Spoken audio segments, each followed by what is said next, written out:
Here we go. Hour number 3, Super Talk 99.7 WTN. My name is Matt Murphy. Thank you for being with us today, whatever time you're able to give us. Maybe you're off. Maybe it's officially the weekend for you. Congratulations.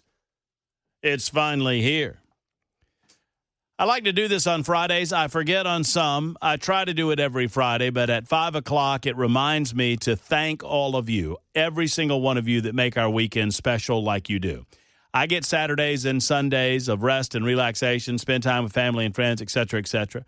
Some only get the Sunday, don't get the Saturday, like young Jackson over there. But for those of you who get a couple of days off on the weekends to recharge your batteries, we ought to be thankful for you weekend warriors out there. The police officers, the firefighters, the EMTs, doctors, nurses, restaurateurs, business owners, convenience store workers, all of you folks that are humping it on the weekends, you weekend warriors, we say thank you from the Matt Murphy Radio Show to you for making our weekends a slightly better place. I appreciate you making the show slightly better by calling up 615-737-9986. Give us a call, 615-737-9986.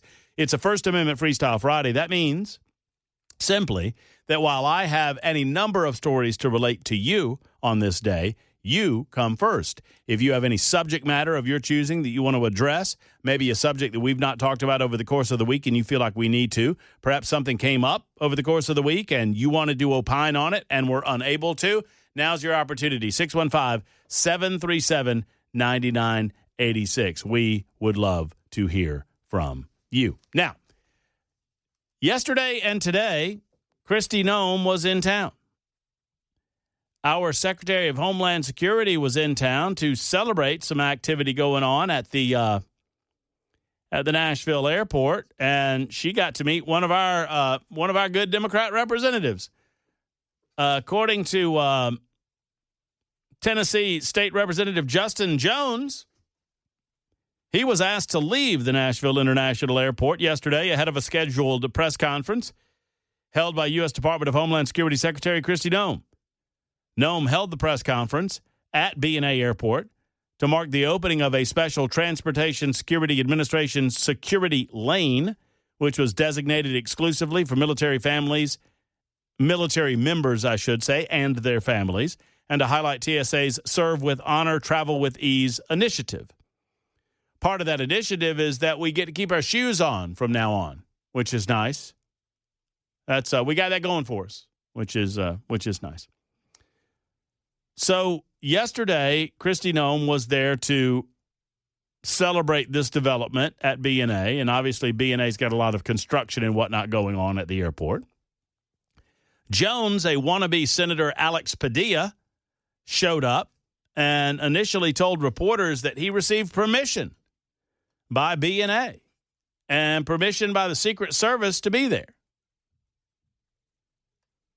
And obviously, he did not have permission to be there because he was summarily asked to leave. The state representative, he wanted to pull one of these performance acts where they hijack a press conference and scream and yell and demand that Kristi Noem answer questions. And thankfully, our Secretary of Homeland Security was having none of it. The representative said that he intended to question Noem about the May law enforcement operation conducted by the U.S. Immigration and Customs Enforcement in conjunction with the Tennessee Highway Patrol in Nashville that resulted in the arrest of 196 criminal illegal aliens. Jones said when he first inquired about the illegal aliens arrested during the operation, state authorities told him to contact the federal government. And he said on Thursday, "This is my only opportunity we have to ask questions of the federal government." Really? Justin, you can't talk to Andy Ogles? Is he your representative? I wonder who Justin's representative is. Is it Andy? Maybe it's Mark Green. Maybe it's John Rose. I don't know. You can't talk to your congressperson, Justin? Poor Justin. Maybe he doesn't understand how this all works. I have repeatedly invited brother Justin Jones onto the radio show. And will continue to do so. I make it a policy that I turn down no individual that I believe is of interest to this listening audience, no matter what their political affiliation, no matter their political viewpoint, no matter their viewpoint on anything. I have repeatedly begged Gloria Johnson to come on the show and defend her assessment of Medicaid. So much so that we have offered a total pot of $4,500 to a non-political charity of her choosing. All she has to do is come on the show. Justin Jones, all you have to do is come on the show. I can answer any and all of the questions that you have. We'll get somebody from the federal government on here. Hell, I'll get Andy on here, or John Rose, or Scott Desjardins, or Tim Burchett. I can't promise you Mark Green because he has retired, but the thing about Justin is he doesn't want answers. He wants spectacle. Justin Jones, as a professional agitator, made news headlines by acting the fool. And he continues to make news headlines by acting the fool. And when I say that, it's not just me saying that. I have met with, believe it or not, there are some Democrats that will meet with me. And I've met with Democrats, and they all say the same thing.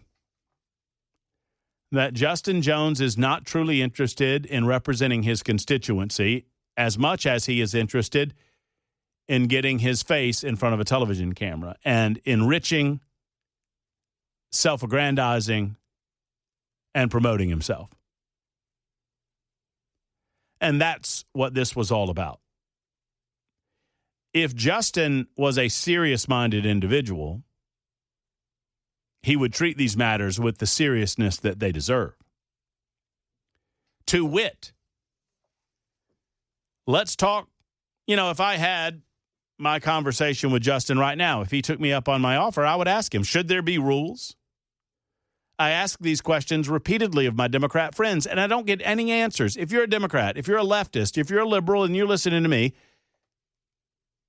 or anybody, let's try to get it to a place where we all agree. Shall we? Because we are in such disagreement. Let's find a place where we agree. In the spirit of trying to do that, Justin Jones, do you believe there should be some rules as to how to enter the United States of America? Now, Jackson is not that political a guy. Jackson comes from the sports world. But he, obviously he has to sit here and listen to me on a daily basis. I imagine that some of that seeps into the thick skull of mush. Jackson, I will ask you this question. It's not a trick question. And there are no wrong answers.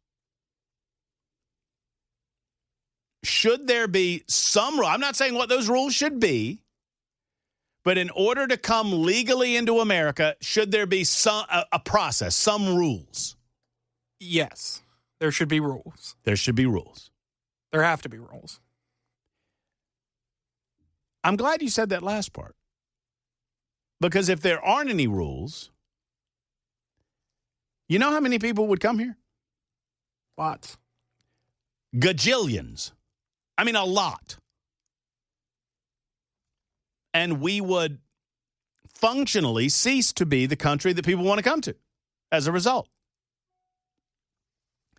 So the follow-up question then, and if Justin Jones were here, or Afton Bain, Afton Bain, or Gloria, so the only sane answer to that question is yes, there should be rules. There's no, if you tell me no, there shouldn't be, then you don't really believe that America should be a country, because without a border and without border protection, anybody and everybody, and then you cease to be a nation of laws because you have no ability to insist that people follow them. So if we agree there should be rules, let's not talk about what those rules should be necessarily. We can set that aside for a moment because I expect we're going to disagree on a few of those things. Let me ask you this question. And in lieu of Jones or Gloria or the other Justin Pearson, I will ask Jackson again. So we agree that there should be rules. What do you do to the people that break them? Has to be some sort of punishment, I would imagine. There's got to be a punishment.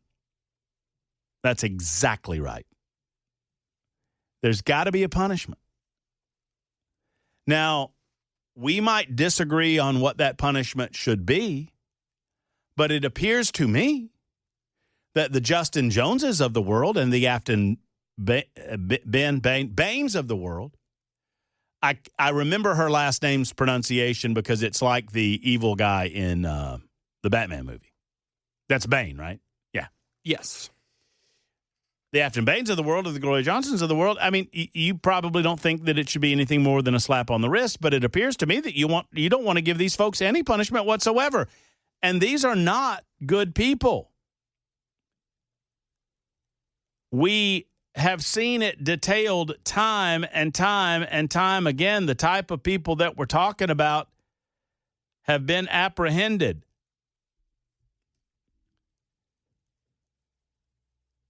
The Department of Homeland Security confirmed that 95 of those individuals arrested in Nashville had prior criminal convictions and pending criminal charges. That is about half of the 196. 31 of those arrested had re-entered the United States of America illegally after previously being deported. Among the aliens arrested during the May operation include a 60-year-old convicted rapist from Iraq, a 33-year-old MS-13 gang member from El Salvador, drug traffickers from El Salvador and Haiti, a 39-year-old from Guatemala convicted of aggravated assault, and on and on and on and on it goes. And so, in my imaginary interview with Justin Jones, Gloria Johnson, Justin Pierce, and Afton Bain, are you glad that these criminal offenders are off Nashville streets? Or not? No, we're not talking about the other people. We're not talking about what the rule. I'm just asking you some pretty straightforward questions to see if you're a sane person or not, or if all of this is just performative in nature. Do you really believe in the rule of law? Do you really believe in the Constitution of the United States of America, or are you just trying to get your name in the funny papers? I think I know the answer. Rick is on the line next with a thought on tariffs. Hello, Rick. Hey, Matt. How are you, buddy? Man, I'm great, Rick. Thank you for calling. Hey, Jay mentioned something. I believe it was at the 2 o'clock hour on the news. It could have been the 3, but that due to tariffs, our insurance is going to go up 75%. Do you know what that's about? I do not. I do not. It intrigued me. But Jay is here, and he might have some breakdown on it. Yeah, Matt and caller, we did have a story on that. We've had it a couple of times. There is a research group that studies health care, and they are predicting that at the end of the year, when subsidies are due to many subsidies for the health care on the exchange, healthcare.gov, if you've purchased your health care through that due to a lot of the subsidies coming to expiration at the end of the year, they're predicting that the premiums will go up by an average of 75%, because a lot of these subsidies are going to go away. So, and again, that is just a prediction from a healthcare research group. So take that as you will. Yeah. So does that answer your question, Rick? Well, I mean, the subsidies going away are because of the tariffs, because it specifically said because of tariffs. Yes, you're correct, and I believe that has to do with a lot of drugs, pharmaceuticals that are imported. Yeah. So therefore affecting things. Yeah, that makes sense. Okay, I appreciate it, guys. Thank you. Well, Rick, thank you. I mean, and obviously, as Jay just related, just a prediction. And you know what? There have been a lot of predictions about the negative ramifications of Donald Trump's tariffs over the last 6 months, and not a lot of them have come to fruition. It remains to be seen whether or not this one comes true. By the way, a little good news that I want to share with you. 9968 points it out, and you know what? I love the little town of Nolensville. And I have a special affinity for the little town of Nolensville because my good friend Cameron Smith lives over there. I wish I could afford to live in Nolensville, but I can't. You know what? If y'all find me a house that doesn't have a 1 and 6 zeros, maybe we can talk. But until then, my goodness, Nolensville becoming the new Franklin, if you ask me. But that said, Nolensville baseball, they're home of the 2013, 2014, 2021, 2022, 2023 Little League Southeast Region champions. And now, Nolensville Little League baseball, they have just won their state championship. They are the 2025 Tennessee State champions. Nolensville Little League baseball wins as state champions, and congratulations to the black and gold. Nolensville took on Clarksville and dispatched of Clarksville in the championship game yesterday. Congratulations to Nolensville. Back in a moment on Super Talk 99.7 WTN. Yeah, Jay Harper's been playing this all afternoon, but I got to get into the game a little bit here. That's not me. Oh, that's you. Oh, that is your artful transition between the news tease bed and the bumper. Still working out the kinks. Hey, man, it's your kink, not mine. You do you. Are you shaming me? Speaking of kinks, I got an nincompoop that I don't think I'm comfortable sharing. Oh, you have to now. It involves a sex doll. I saw that story, and I debated. I think I'm not going to do it because. Oh, come on! I mean, if it was, but it takes a turn. What's the turn? If it's the one, the guy that invited the cops to his house, Jay. Is that the one? I think, yeah. Yeah, I'm not doing it. Yeah. So I'll Will you send it to me? No, I'm not sending it to you. I don't want you to, because it just gets real skeevy because, let me put it this way. Did you know that it is illegal? Ownership of a doll designed for personal pleasure is not illegal.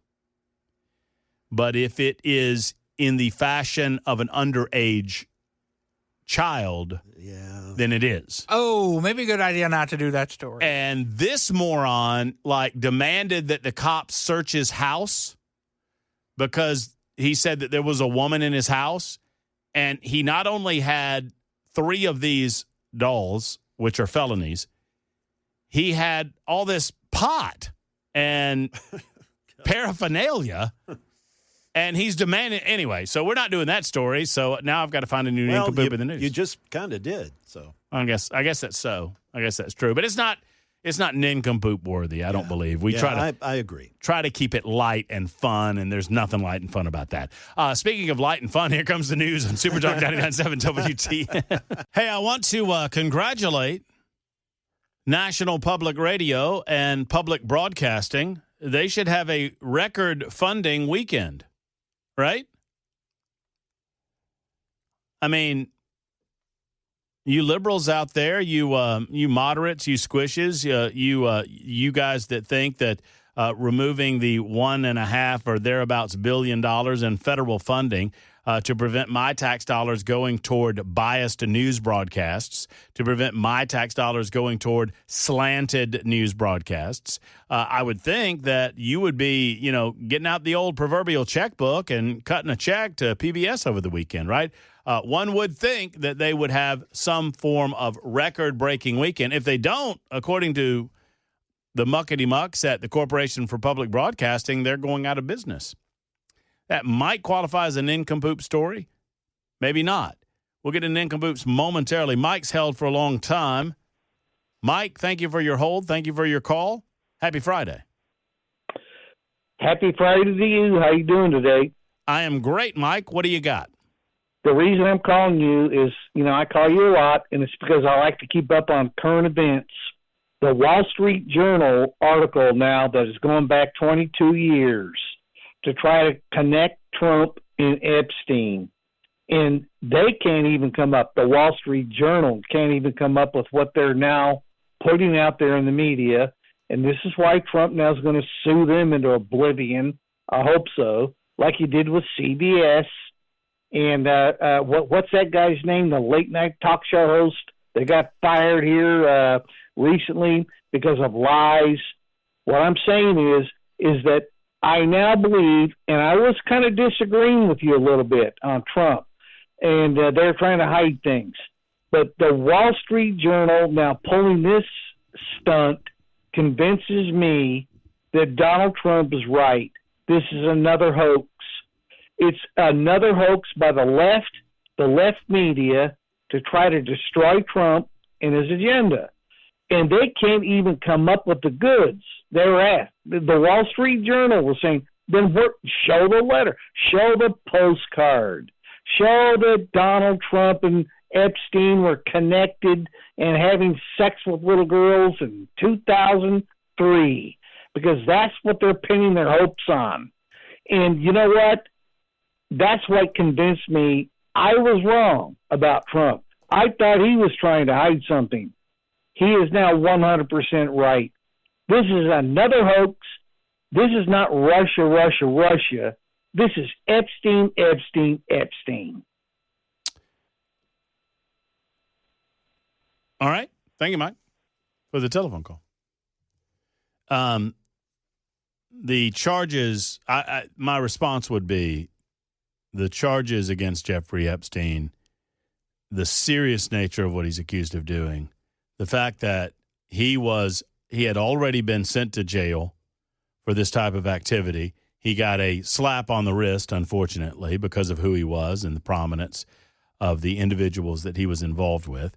He was going to go back to jail, if you believe any of the evidence in front of him. And you have Ghislaine Maxwell, who is in jail right now. So that's not a hoax. None of that's a hoax. I would agree with you, Mike, that this attempt to make a connective tissue between Trump from 22 or whatever years ago and Epstein today, what the Wall Street Journal has done, yeah, I would classify that as a hoax, because that's fake news. And Donald Trump is suing the Wall Street Journal as a result. It is 42 after the hour on Super Talk 99.7 WTN, a Friday edition, and Nincompoop starts right now. Boom. Oh, yeah. I forgot. The guy he was thinking about was Stephen Colbert, and Stephen Colbert has not been fired. Stephen Colbert and the CBS Late Show, it was announced that show will cease to exist as of May of next year, and so all of those people will go away. Have you heard how many people it takes to produce that television show? I know it's ungodly. 200. Yeah, I know SNL has about that, 250. Yeah, well, I've got a good friend of mine that is part of that show. He is the live music supervisor. Oh, wow. And he was there during the Letterman days. Oh, was he really? Yeah, his name is Harvey Goldberg. And, wow. Great guy and, knows his stuff with the music. But, it's guys like that, people like that will lose their gigs. You feel bad for those guys. Yeah. Oh, man, I used to love Letterman. Stupid human tricks. Oh, used to love him. Some clever stuff. Will It Float? You remember Will It Float? Oh, yeah. Will it float? Will it float? Will it? You know what Will It Float was about, Jackson? Will something float? Yep, that's exactly right. They would open up the curtain and they'd have a big tub, a huge tub of water, and they would bring something out, and everybody had to guess whether it would float or not. Is this how y'all entertained yourselves before smartphones? Yeah, but back in the day, I mean, we barely had electricity, Jackson. Forgive us. Who won yesterday, by the way? Jay Harper. Jay Harper was the big winner yesterday. Yeah, that's right, I guess so. That means Jay Harper gets to go first on Nincompoops in the News. What do you got, Mr. Harper? All right. Well, this was, I kind of scrambled here, so forgive me, for I know not what I do. All right, here we go. No matter why it's doing it, don't interfere with a chicken crossing the road, at least in front of this woman, Cynthia Sosa. She stopped at an intersection in Key West, Florida, back on July 9th to let a chicken cross the road. Nice. Well, another driver got pissed at her for stopping and blew past her and ran over the chicken. Well, this woman, Cynthia Sosa, it pissed her off, man. She chased this guy in her car, and she eventually blocked him on the highway with her vehicle. Oh, no. Jumped out of her car and sprayed bear mace on the guy. Oh, no. Well, And then, she hauled butt out of there, and the cops finally caught up to her. She was arrested, and she faces charges now, 2 counts of aggravated battery, 1 count of burglary with assault or battery, all over the chicken trying to cross the road. That's so good. So she lets him cross. This guy gets mad, cuts out. Gets PO'd and blows past her and runs over the chicken. Ran over the chicken. That's so good. That's so good. She sprays him with bear mace. I mean, I bet he won't run over any other chickens anytime soon. Not anytime soon. Where do you get bear mace? I guess at the bear mace store. Yeah, I would. I don't know. Maybe the Glock store may have some. I mean, you get it at the. Is it like extra strength? I bet you could get it at Bass Pro Shops, places like that. Academy Sports in their outdoors section. You would think so. REI, if you're high end like that, Jackson, and if you go into those high end retail outlets, I bet REI would have some bear mace for you. Is it stronger than regular mace? Yeah, it's for bears. Oh, you don't want to mess around with bear mace. Yeah, I had a girlfriend in college that maced herself while she was walking her dog. That's a pretty funny story. She it's funny. I mean, she's and this is before cell phones too, Jackson. She's walking her dog. I don't think we were dating. Anyway, she's walking her dog, and she was walking through a little bit of a sketchy part of town, and so she pulled out her mace out of her pocket and kind of had it at the ready. And the dog saw some sort of creature and jerked, and she sprayed herself in the face. And so she's blind, and she's like, "Fluffy, get us home, boy, get us home." Did Fluffy get her home? No, hell no. Depending on the kindness of strangers. Jackson, I'll let you go next. Your story, sir. All right, we're going to Florida. Florida man arrested for DUI on lawnmower along toll road. Florida Highway Police say Christopher Spain rode a lawnmower southbound on the Suncoast Parkway while impaired Friday morning. And according to Florida Highway Patrol, dispatchers received calls from multiple witnesses around 8:30 a.m. this morning, reporting a man operating a lawnmower erratically on the southbound side of Suncoast Parkway. Troopers say traffic cameras showed the lawnmower going south from Citrus County into Hernando County, and the rider was pulled over just south of the exit to US 98. Christopher Spain, 38 years old, showed signs of impairment, including small pupils, flushed skin, dry mouth, and visible irritation to the inside of his nose. He also had a small blue straw in his back pocket. Wonder what he was doing. What, with the straw and the irritation and all that? I don't know. I don't know. Yeah, but your story reminds me of something. Give me a little audio over there. You got? No, wait, hold on. I got to give you my audio. Looks like I'm gonna need some backup over here. Possum's at it. Yeah, hold on. Yeah. Here we go. You ever heard this song? Oh. This is what your story reminded me of.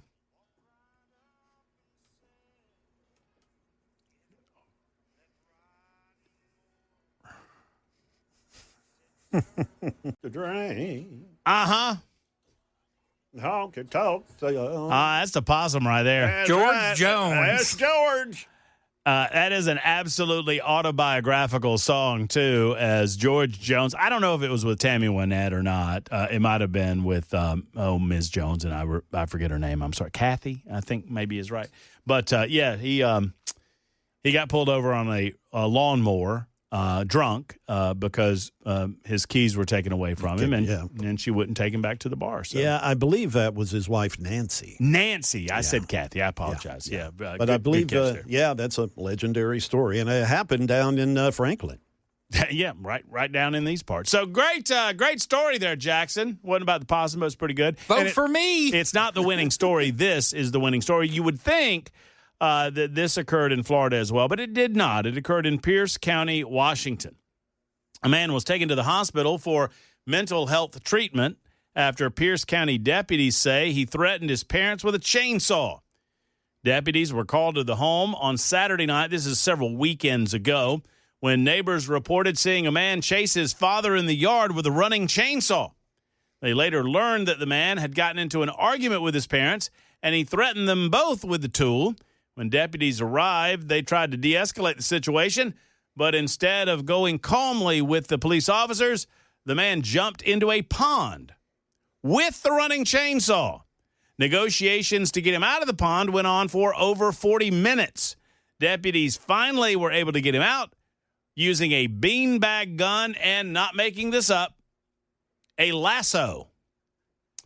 The 32-year-old was taken to hospital for mental health evaluation. The family received some resources. Unclear if any charges will be filed.